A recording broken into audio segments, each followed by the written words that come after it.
आज की ताजा खबरों के अपडेट में बात करेंगे देश भर की तमाम बड़े और काम की खबरों के साथ ही सरकार की ओर से आज लिए गए कुछ महत्वपूर्ण फैसलों जारी किए गए कुछ नए नियमों की। इसके अलावा राशन कार्ड रखने वाले लोगों के लिए एक जरूरी महत्वपूर्ण खबर निकल कर सामने बताएंगे आपको आगे इस अपडेट में। इसके अलावा पोस्ट ऑफिस में खाता रखने वाले लोगों के लिए खुशखबरी, पोस्ट ऑफिस खाते सब बैंक अकाउंट में ऑनलाइन ट्रांसफर कर सकेंगे पैसे। सीबीएस से जुड़ेंगे 1.5 लाख डाकघर। क्या है ये पूरी बड़ी खबर बताएंगे आपको आगे इस अपडेट में। इसके अलावा वन नेशन वन रजिस्ट्रेशन के तहत अब जमीन का भी होगा आधार नंबर, एक क्लिक में मिलेगी सारी जानकारी। क्या है ये पूरी बड़ी खबर बताएंगे आपको आगे इस अपडेट में। इसके अलावा बेरोजगार युवाओं के लिए खुशखबरी, जॉब के लिए भटक रहे युवाओं को सरकार से बड़ी राहत, 60 लाख नई नौकरियां देने की हुई है घोषणा। क्या है ये पूरी बड़ी खबर बताएंगे आपको आगे इस अपडेट में। इसके अलावा कोरोना कर्फ्यू और लॉकडाउन से जुड़ी कुछ महत्वपूर्ण बड़ी खबरें बताएंगे आपको एक एक करके इस अपडेट में। साथ ही आज की तमाम बड़ी और काम की पूरी 20 खबरों की बात करेंगे आगे इस अपडेट में। बात करते हैं आज की पहली बड़ी खबर की, तो वन नेशन वन रजिस्ट्रेशन के तहत अब जमीन का भी होगा आधार, एक क्लिक में मिलेगी सारी जानकारी।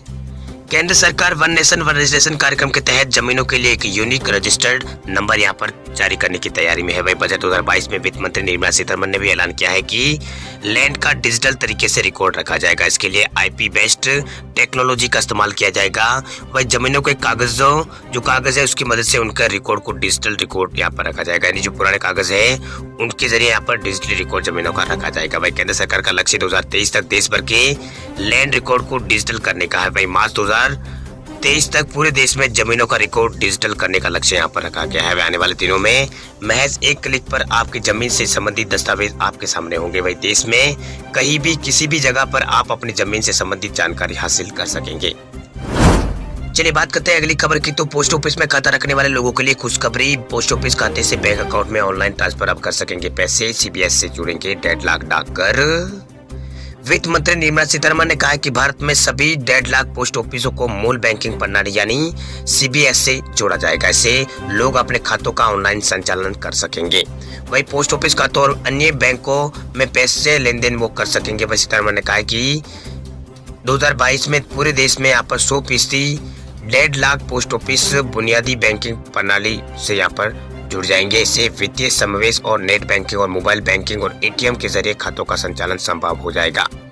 वही पोस्ट ऑफिस खातों और बैंकों के खातों के बीच फंड ट्रांसफर यहाँ पर हो सकेगा। उन्होंने कहा है कि ये ग्रामीण इलाकों में विशेषकर किसानों और वरिष्ठ नागरिकों के लिए ये लाभदायक होगा। वे वर्तमान में post office India post payment bank के जरिए बचत जो खाता सेवाएं है और भुगतान संबंधी बैंकिंग सेवाएं प्रदान यहाँ पर करता है। वही बजट भाषण में वित्त मंत्री निर्मला सीतारमण ने कहा है कि हालांकि वर्षों में डिजिटल बैंकिंग और डिजिटल लेन देन में तेजी से बढ़ोतरी हुई है। इसी सिलसिले को आगे बढ़ाते हुए सरकार आजादी के 75वीं वर्षगांठ मनाते हुए देश के 75 जिलों में 75 बैंकिंग यूनिट खोलेगी, जिससे लोगों को बैंकिंग सेवा लेने में यहाँ पर सुविधा होगी। यह जो प्रक्रिया है पूरी तरह से डिजिटल बैंक यहाँ पर ये होंगे। इसकी स्थापना पहले से चले आ रहे बैंक ही यहाँ पर करेंगे।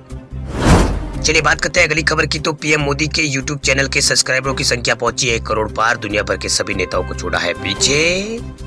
प्रधानमंत्री नरेंद्र मोदी की जो लोकप्रियता है वो लगातार दिन ब दिन यहाँ पर बढ़ रही है।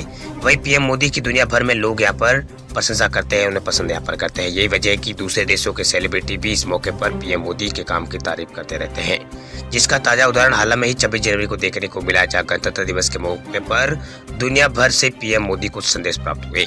वही प्रधानमंत्री की लोकप्रियता सोशल मीडिया पर लगातार बढ़ती चली जा रही है। वही प्रधानमंत्री मोदी के प्रशंसकों में लगातार तेजी से बढ़ोतरी होने की वजह कई बड़े रिकॉर्ड भी यहाँ पर बन रहे हैं। वही न्यूज एजेंसी पीटीआई के मुताबिक प्रधानमंत्री मोदी के यूट्यूब चैनल के सब्सक्राइबरों की संख्या 1 करोड़ से ज्यादा हो गई है। वही मोदी की सोशल मीडिया पर उल्लेखनीय उपस्थिति ये है और विभिन्न सोशल मीडिया मंचों पर बड़े पैमाने पर लोग उनको फॉलो यहाँ पर करते हैं।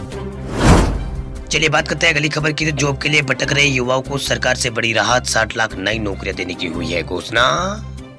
वित्त मंत्री निर्मला सीतारमण ने वित्त वर्ष 2022-23 के लिए देश का आम बजट लोकसभा में पेश कर दिया। इस बजट का इंतजार हर कोई बेसब्री से यहाँ पर कर रहा था।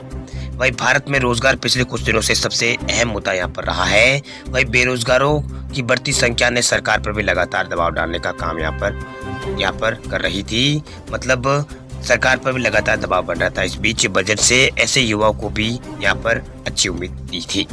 वही बजट भाषण में बताया गया कि आने वाले 5 सालों में पीएलआई योजना की मदद से करीब 60 लाख नई नौकरियां पैदा होने की उम्मीद है। इसके अलावा निर्मला सीतारमण की ओर से शिक्षा को लेकर की गई घोषणाओं में कहा गया है कि डिजिटल एजुकेशन को बढ़ावा देने के लिए कई नए प्रोजेक्ट यहाँ पर शुरू किए जाएंगे, यानी कई नए प्रोजेक्ट यहाँ पर शुरू किए जाएंगे। इस बजट भाषण के दौरान डिजिटल यूनिवर्सिटी बनाने की भी घोषणा यहाँ पर की गई है। चलिए बात करते हैं अगली खबर की। तब चिप वाले पासपोर्ट जारी करेगी सरकार, विदेश यात्रा होगी आसान।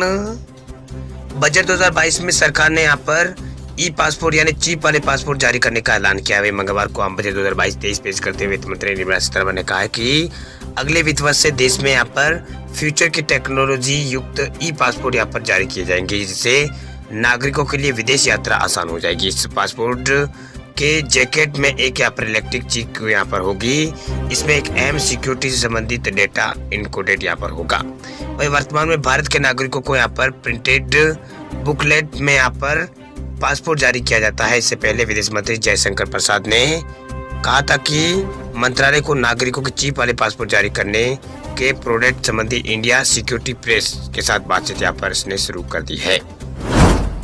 चलिए बात करते हैं अगली खबर की। तो देश में पिछले 24 घंटों में कोरोना के सामने आए हैं 1,58,000 से अधिक नए केस। लगातार दूसरे दिन 2 लाख से कम आए हैं केस। देश में मंगलवार को 1,58,000 से अधिक नए मामले सामने आए। इस दौरान 2,80,000 से अधिक लोग ठीक हुए, जबकि 1721 लोगों की पिछले 24 घंटों में मौत हुई है। इसे एक दिन पहले सोमवार को यहाँ पर 1,67,000 से अधिक नए केस यहाँ पर सामने आए थे। पिछले दिन के मुकाबले 8,500 की कमी यहाँ पर नए केसों में आई है, यानी नए केस 5.37% नए केसों में कमी देखी गई है।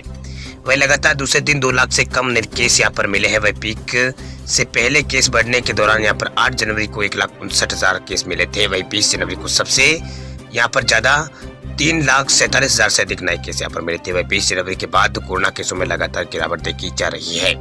फिलहाल देश में कुल जो एक्टिव केस है यानी इलाज कर रहे मरीजों की संख्या 16,13,000 के आसपास है।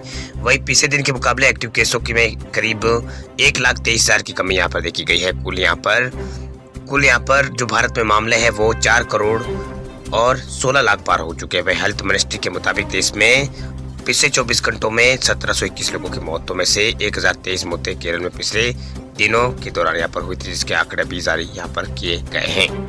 वही कुल यहाँ पर देश में यहाँ पर कोरोना केसों की संख्या 4 करोड़ 16 लाख पार हो चुकी थी। कुल रिकवरी 3 करोड़ 54 लाख हो चुकी। तो कुल यहाँ पर 4,97,000 के आसपास लोगों की मौत अब तक भारत में यहाँ पर हो चुकी है कोरोना के कारण। वही नए मामलों में सबसे ज्यादा प्रभावित राज्यों की बात करें तो पिछले 24 घंटों में 51,000 नए मामले सामने आए हैं केरल में। वही 40,000 से अधिक ठीक हुए, 142 लोगों की मौत हुई है। एक दिन पहले यानी सोमवार को यहाँ पर 42,000 नए केस आए थे, 51 लोगों की मौत हुई थी। वही सोमवार के मुकाबले मंगलवार में नए मामलों में 9,000 की बढ़ोतरी केरल में देखी गई है, यानी केरल में लगातार मामले बढ़ रहे हैं। पॉजिटिविटी रेट जो यहाँ पर है फिलहाल 42.86%, यानी पॉजिटिविटी रेट भी यहाँ पर भी बढ़ा है। वही तमिलनाडु में पिछले 24 घंटों में 16,000 नए केस सामने आए हैं, 25,000 से अधिक लोग ठीक हुए हैं, 35 लोगों की मौत हुई है। एक दिन पहले यहाँ पर 19,000 केस आए थे, यानी यहाँ पर मामलों में गिरावट आई है। 20 लोगों की मौत यहाँ पर हुई थी, जबकि यहाँ पर जो पॉजिटिविटी रेट है फिलहाल 12.32% है। इसके अलावा महाराष्ट्र में पिछले 24 घंटों में 14,392 नए केस सामने आए। इस दौरान 54 लोगों की मौत हुई है, 30,000 से अधिक मरीज ठीक हुए। से एक दिन पहले 15,000 नए केस सामने आए थे, 49 लोगों की मौत हुई थी। पॉजिटिविटी रेट फिलहाल इस राज्य में 9.40% है। वही कर्नाटक में भी कोरोना केसों में लगातार गिरावट का दौर जारी है। पिछले 24 घंटों में 14,367 नए केस मिले हैं, जबकि 60,000 से अधिक लोग ठीक हुए हैं। वही 58 लोगों की मौत हुई। एक दिन पहले यहाँ पर 24,000 नए मामले सामने आए थे। यहाँ पर भी मामलों में गिरावट जारी है। वही पॉजिटिविटी रेट यहाँ पर 13.85% है। वही गुजरात में भी कोरोना के मामलों में लगातार गिरावट जारी है। पिछले 24 घंटों में 8,300 के आसपास नए मामले यहाँ पर आए हैं। वही एक दिन पहले यहाँ पर मामले 6,000 के आसपास आए थे। नए मामलों में यहाँ पर थोड़ी बढ़ोतरी यहाँ पर जरूर हुई है। इसके अलावा एमपी में पिछले 24 घंटों में 6,243 नए मामले सामने आए हैं, 10,000 से अधिक ठीक हुए। इस दौरान 6 लोगों की मौत हुई है। राज्य में पॉजिटिविटी रेट 8.70% थी। इसके अलावा आंध्र प्रदेश में 6,213 नए केस पिछले 24 घंटों में सामने आए हैं, 10,000 से अधिक ठीक हुए हैं, 5 लोगों की मौत हुई है। वही यहाँ पर पॉजिटिविटी रेट फिलहाल यहाँ पर 17.73% हो गई है। राजस्थान में पिछले 24 घंटों में 6,212 नए केस सामने आए हैं। वही 20 लोगों की मौत यहाँ पर भी हुई है, यानी राजस्थान में कोरोना के केसों में लगातार गिरावट का दौर जारी है। वही राजस्थान में फिलहाल एक्टिव केस 63,000 के आसपास बताए जा रहे हैं। वही यूपी में पिछले 24 घंटों में 4,751 नए केस आए तो ओडिशा में 3,086 नए केस आए तो छत्तीसगढ़ में 3,241 और हरियाणा में पिछले 24 घंटों में 2,894 और दिल्ली में 2,783 और पश्चिम बंगाल में 2,014 नए केस सामने आए। वही पंजाब में 1,597 नए केस पिछले 24 घंटों में कोरोना के सामने आए हैं।